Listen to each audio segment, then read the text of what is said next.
Welcome to Something to Talk About from the Bainbridge Island Senior Community Center. Today we're going to talk about an effort on Bainbridge to organize Bainbridge Islanders around resilience and democracy and advocacy. And we've got some folks here to talk with us about that, Kathryn Lafond and Sandy Sears. There's an event coming up, and we'll tell you all about that as soon as I thank Fieldstone Communities of Bainbridge Island for sponsoring Something to Talk About. Fieldstone offers independent living, assisted living, and memory care on Rolling Bay. They have day stay and respite care programs as well.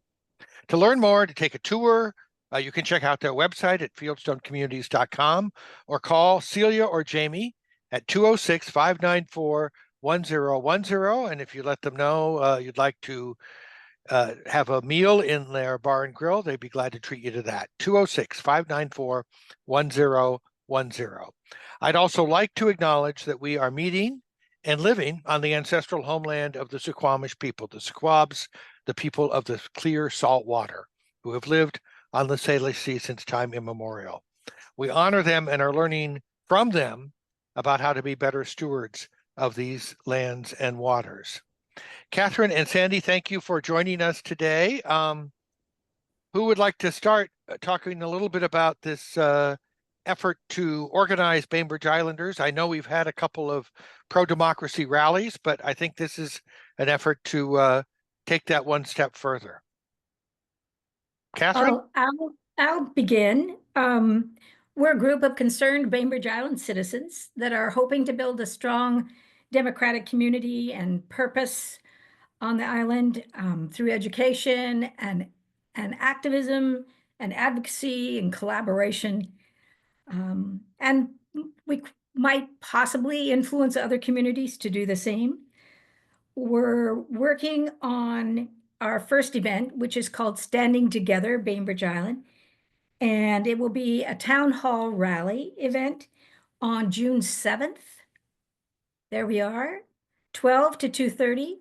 The 12 to 2 is actually in Lynwood Center Theater, and the 2 to 2:30 is where we hope to meet up in groups with various nonprofits that are especially affected and where our efforts are most needed.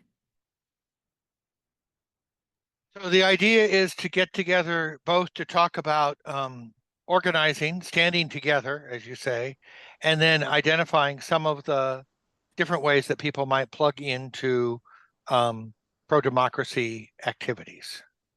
Exactly, and we're really hoping to strengthen the community by supporting vulnerable groups in particular, to educate against the threats that we're under in regards to our current administration, and to activate resistance to this anti-democratic scenario that we find ourselves in.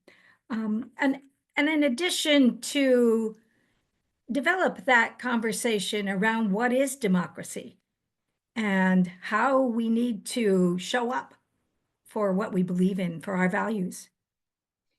Yeah, I know that we're in the second of a repeat actually of a series that Peggy Muir, our retired professor and teacher and a member of the Senior Community Center, is teaching line by line about the Constitution, which is something that people are very much interested in, trying to sort of do some either civics refresher or civics education, given that that these are things that we might not have thought we had to pay attention to as closely as we do.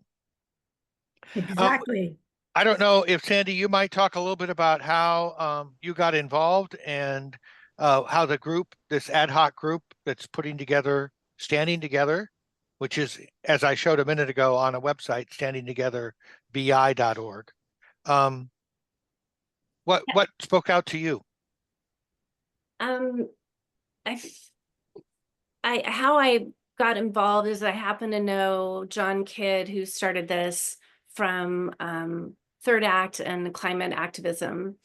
And we were trying to figure out, we were talking about how do we come together after the election, and then he kind of created more of a macro organization where it's kind of like an inner council, getting a larger view of the whole community and how we can all work together. We recognize there are other groups that are doing things individually, but we want us to come together and have a conversation together and help promote other groups and say, if you're interested in this thing, climate, we can help you go that way. If you're interested in that, you can go that way. And then we also want to look at, what's interesting to me was the impact it has on us. We now know the impact that COVID had on everybody. And emotionally, mentally, there was a lot of reports that came out about that. I'm wondering what's going on with people now that this is happening. And so John has got people to come in to talk about that. So one of the topics of discussion will be sort of the trauma that we're experiencing and as a country and individuals, obviously, and communities. Yeah. So I guess that's you said that's one of the topics on June 7th. What are some of the other speakers going to be addressing? Kathryn? Well, we're planning to have elected officials, public officials, artists, nonprofit leaders, speaking about what their organizations are faced with, where they need support from the community, and how we can increase our knowledge about what is actually happening, because it appears we're way beyond politics as usual. We have deep consideration of how long we still have free speech and voting rights and various other aspects that we consider critical to a democracy. And so developing the conversation is a big piece of our day's event. And you've invited, as you said at the beginning, the some supportive groups, people like, I guess, the Kitsap Immigration Assistance Center, and I don't know, maybe Indivisible Bainbridge Island, Yes. people like that to table. Mm-hmm. Yes. Afterwards, starting at 2, and also to speak at the beginning. We've also got shorter talks coming from Rainbow Crew Northwest, hopefully from Friends of the Farm in regarding to the hunger crisis that's potentially heading our way as grant fundings keep being pulled. Sandy, do other groups that you're recalling? I don't have in front of me. Mike, do you have the other groups in front of you? Mike Kelly? Yeah. Braver Angels, because we want this to not be a partisan thing. We believe that democracy affects everybody, and so we want everybody, and part of what's going to be successful here is listening. So, if what you want to do is kind of try to bridge that political divide, we're going to have Braver Angels there. We'll have Indivisible there, which represents one side. We also are going to have some of the elected officials, as I think was mentioned. We just got confirmation this morning that Representative Emily Randall, our new congresswoman, will be there. Greg Nance, our state rep, will be there, and Mayor Ashley Matthews will be there as well. It sounds like a lively activity, and as I think what you were just saying there is, you're certainly welcoming people to come sort of sidle in and not feel like they're going to be put on the spot. They can kind of get an overview of what some people are thinking about, rather than feel like this is something that you have to be all in before you show up. Yeah, if people want to come and just be there and be in community with people that are also really worried about, that's great. Some people don't have time. They do not have any time at all that's great. We want you to just be there and we want you to feel like you are not alone in what's happening. I feel like one of the things that's been difficult for me has been to try to figure out where the various points for information about this are. I know that there are some people who have been getting a lot of coverage, people like Heather Cox Richardson, writing about the national scene. And in some cases, it seems as though some of the mainstream news organizations that we might have thought to be down the middle are not necessarily covering this one down the middle. And then there are organizations that seem to be um, telling a story that is maybe sugarcoating a little bit of what's going on. Organizations like Fox News, for example. And so it's just difficult as a consumer, as a news person, as somebody who's trying to figure out what's going on, to look at where you can get how many sources does one need? Any thoughts on that from any of the three of you? What you're doing?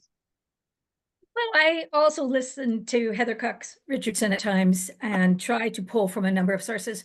But I'd like to say that we're not coming in here thinking we have the answers.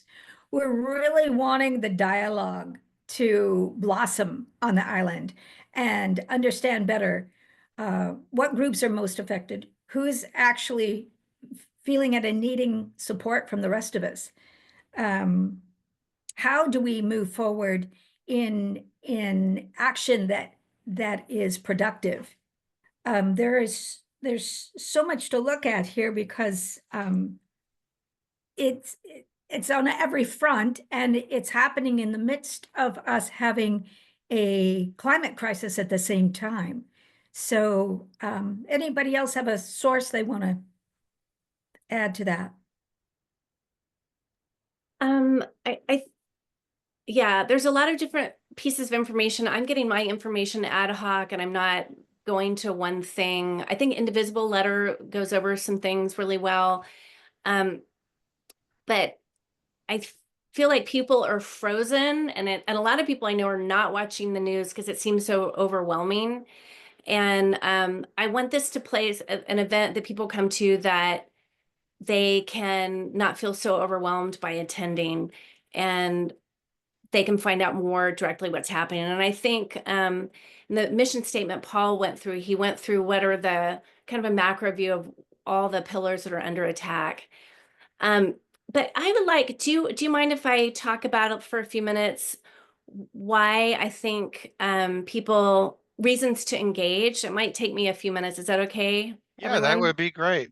Okay, so I'm feeling like some of you might be listening going, should I go to this? I'm just one person. I feel completely overwhelmed what's happening, and can I even make a difference? And I wanted to address that. I get how stressful this is. And if you have any time at all, just even 2 months to spare, 2 hours a month to spare, here's my pitch. And I'm going to come at it from 4 different ways of why I'm suggesting you guys come to this event, or if not this event, to something, how you can, why to engage when it just seems so overwhelming and we're just one person.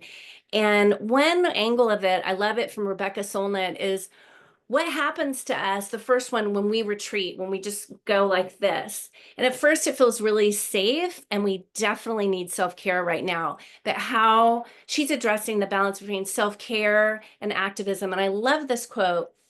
If we're trying to retreat into our own paradise, and we do again need self-care, but paradise is not the place in which you arrive, but the journey towards it.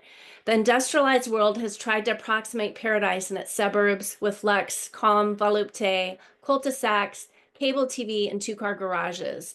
And it has produced a soft ennui that shades over into despair and a decay of the soul, suggesting, for some, that paradise is already a gulag. For paradise does not require of us courage, selflessness, creativity, or passion. Paradise, in all accounts, is passive, is sedative, and if you read carefully, soulless. I mean, this may or may not be you. You may or may not resonate with any of these 4 points, but I thought that was really interesting. This is kind of what can happen if you retreat. And then there's another way of looking at it. This one guy was a pastor and an activist during the Vietnam War, and he would stand out at the White House night after night with a candle. And a reporter came up to him and he said, "Do you really think standing here is going to change the policies of this country?" And he replied, his take is, "I don't do this to change the country. I do this so the country won't change me." So I think both those first 2 angles are about how do we keep ourselves engaged and well and intact. And then two more ways I think we could look at why do we engage or not. And any of these may or may not resonate with anyone. But according to the NIH and other research groups, there are personal benefits to volunteering. Research shows volunteering improves mental and physical health. It reduces mortality rates and functional decline in older people. Volunteering correlates with increase in happiness and life satisfaction, and it provides social connections and purpose. And so this will provide that social connection and will give you avenues for volunteering. It also strengthens skill sets. So for me, by volunteering, I've learned a lot of different things I never realized I needed to learn. Like, for example, having group norms before you start a meeting. A bunch of nonprofits I was volunteering with were doing that. And you come up with a social contract at the beginning where you set the intention to not say, oh, that'll never work, or set the intention to be curious about someone's different opinion or finding multiple solutions to problems. So that is something that I've found to be very productive, but I wouldn't have learned that in any other context. And then, so it develops personal skill sets, I think, volunteering. And the last reason to engage is what would happen if we don't? Like, what if Rachel Maddow, what if Mike Kelly hadn't worked on No on 2117? It's a big flip in difference versus the other bill that you could see the difference in outcome based on activism or not. What if Stephen Colbert didn't do his show? Liz Cheney didn't stand up? What if the judges hadn't pushed back? So the pillars of our society, those that have been historically agreed upon by both sides, Republicans and Democrats, are under attack. And in my view, if those people hadn't stood up, they would be gone by now. And so the things that are under attack are due process. Trump has said all the January 6 people should be in jail. We wouldn't have rule of law. What does that happen to our property rights or homes we own? Can totalitarian regime just take our houses? What would happen to pollution without regulatory agencies? I mean, we see what happens without those in other countries. No free speech. Trump is going after, he's used the FCC to initiate regulatory actions against licenses of several TV stations that have said stuff he doesn't like. And we wouldn't be voting at all. We'd have that fake voting where everyone pretends to vote 99% for the leader. So my last point is, what would it be like if we didn't engage? It would be a lot worse than it is right now. And if you think about it like that movie, It's a Wonderful Life, where the lead character, George Bailey, feels like nothing he does has mattered. And then the angel Clarence takes him through the town and what it would have been like if he hadn't done what he had done. And that George realizes that he, in fact, has made a difference. So my pitch is, if any of those resonate you, come join us, find a volunteer group you'd like to engage with, protect your soul, learn new skills, and you do make a difference. And that, I hope to see you guys, and I get the overwhelm, but I feel like it matters for us to engage. Well, it does seem to me like there was a lot there in what you just talked about. Yeah. The thing that jumped out at me was the idea that, and maybe this is reflected both in Rebecca Solnit's note and then the protester at the White House, the idea that it is for our own mental health that we don't step away, and we need to do that in a way that doesn't further endanger us. So it's a balance of participating, paying attention, and taking some time in the garden or for a walk or spending times with friends, coming to the center and playing some cards or something, in addition to, or doing some yoga, in addition to connecting to finding out what your neighbors are doing. And then the second part that resonated with me was the idea that each one of us in our small way encourages the people who are around us. And so although it may not seem like your intention or interest is going to materially affect the big picture, it can affect the pond in which we live, and that will affect the people that we know that are outside of our circle and that are in your circle. And so we help each other in this time.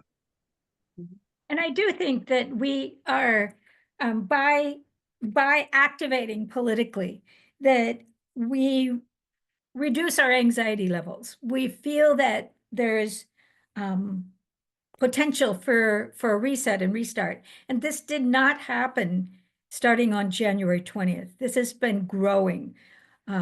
We have seen states that are trying to enact laws against protests. We've seen the degrading nature of what's been happening for quite some time now. And I'm just very convinced that we must activate, because the growing threat of authoritarianism is at our door.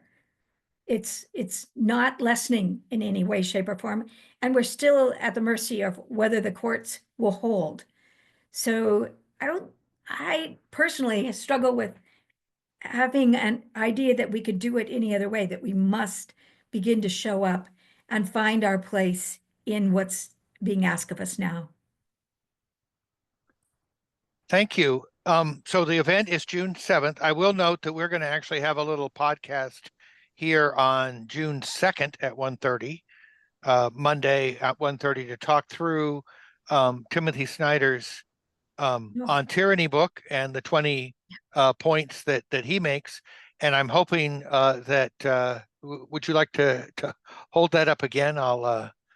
Yeah. So 20 lessons from the 20th century is what we're going to talk about. And I'm hoping that one of the things that we can do is discuss how we have seen examples, positive and negative, of those 20 issues together when we get together in a couple weeks. So what do you think the sort of long-term or the next step or whatever, what's going to come next for standing together Bainbridge Island, do you think, after this meeting? Or is it a opportunity that you've been putting your energy toward? We'll have the get together and then we'll see what happens. I know that we're already in discussions about what's next. It's not formed yet. We definitely need to see what's the response and who shows up and what we walk away with as our assignment. But collaboration is key, and we need to have the groups come together. So many people I've talked with have said, well, there's this group over here and this one over here, and nobody knows who to work with or how to get these groups together. And I think that that's what we're offering. Okay, I know that, Mike, your political work was mentioned earlier. I think that you've been in a lot of spaces where there are multiple players who are trying to accomplish similar goals.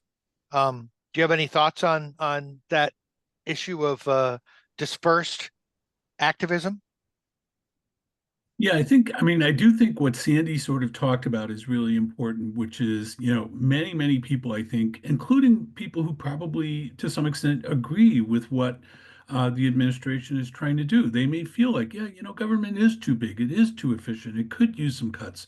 And I think even people who agree with that and may be interested in some of the changes that are happening are very concerned about the approach that's being taken and how it's being done in really kind of an anti-democratic way. I mean, the phrase we hear over and over again is, "This is not normal." We understand that elections have consequences, and when a new administration comes in, especially one that controls Congress, they're going to make lots of changes. That's normal. That is what you expect to happen out of an election. What you don't expect to have happen is money that has already been appropriated and signed into law is just confiscated and rolled back without any warning and any. So there's a lot of not normal stuff. And so I think there's a number of different ways that people are going to be able to approach this. It's happening at many different levels. We mentioned immigration, we mentioned housing, we mentioned climate, we mentioned just civil rights and civil liberties. So there's lots and lots of different places where the attacks and the negativity is happening. And so we need a similar kind of response of counterbalance to that. And I think a lot of people are interested in that. People have different interests in different areas, and that's great because we need it on multiple fronts. And I think what Sandy sort of talked about is that the antidote to despair is action. Even a small action, even just a little bit, really makes you feel better and makes you feel like, okay, at least it's that story that you told, which I loved, about the guys like in front of the White House. It's like, I need to do this for me. I need to do this to feel like I'm doing something. And I think you will feel better. Sheila, do you have a comment you'd like to put in here? Yes, I would. Okay. I've been amazed as I walk around and as I do different things and talk to different people, all the different things that there are available. Like Mike was just talking about, and making just the one thing that you do and making me that I do, that I makes myself feel better, because I feel like I've accomplished something. The first thing that I started accomplishing was writing postcards at TNC, and it's such a positive feeling. I walk out of there after 2 hours and I feel like, yeah, I've done something for the day.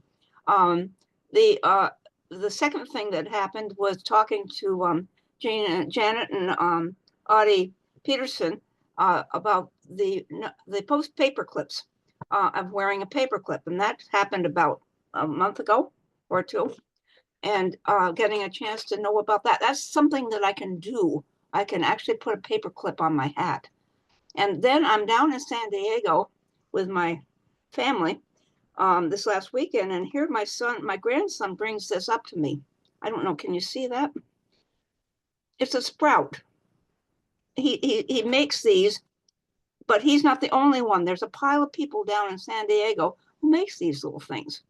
And they're called sprouts because they look like a sprout of an animal, of a plant. And it's the significance of that is kindness of the sprout coming up, and the joy of seeing it. Again, it's just, to me, amazing what can be done as an individual. It isn't, I hear a lot of people despairing, oh, what can I do? Can't do anything. Those are 3 things you can do, which are easy, are really significantly easy. And they also, like Mike said, makes you feel better after you did it. Thank you for sharing that, Sheila. So those sprouts are they're little keepsakes, or you put them on the. What they are is a something to put in your hair, like this kind of thing. Oh, I see. It's got a little barrette or clamp on it. Yeah, and so then you this could, is just stuck in it. These little things and he's made a pile of them. And he and several friends of his are making these and passing them out down in San Diego. So we can do that here too. There you go. Yeah. Small ways to spread kindness and change the mood a little bit. Yeah, and the word for the paper clips, of course, is resistance. And resistance and unification. So not much more than what you good people are doing. Yes, Sandy. So I'm reading Naomi Klein's book, Doppelganger, and it talks about, she addresses how conspiracy theories can flourish. And it seems like that can happen a lot in isolation. And we also have all heard the concept of gaslighting. And so if we're by ourselves, we're like, wait, what? Is this really happening? And then if we come together collectively, I think it fends off that kind of stuff where we know in our core what's right. But we just need to be together when they attempt to gaslight us. Well, and I think that I'm taking some interest in that repeating thing that we've heard, which is that the purpose of this meeting is on June 7th is to let people come and see if there are connections that they want to make. There are ways that they might be able to engage that fit with their priorities. And you mentioned Braver Angels, Mike, as an example of a group that is looking to try to, in an organized fashion, make connections across maybe policy or political differences, so that we don't throw out the governance part when we are working on how we might have different views of the future. I want to thank you all for Sandy. One more thought, before we go? I just want to echo one more thing, that these issues that are what's under attack was normally embraced, like rule of law, due process. Those are things that historically been embraced by both sides of the aisle. This is we want everyone to come, no matter what side of the aisle you're on, and you are included. And we're trying to get at core things that are being eroded in our society. That's it. Thanks. To exercise we- our democracy that we still have. Yeah, I think my copy of the Constitution was printed by the Libertarian Cato Institute. So, you know, we're all around the same documents and history. Again, it's at the Lynwood Theatre on June the 7th, and it starts at noon. And the website is standingtogetherbi.org. So, thanks all, and let me know. You know, let's keep in touch.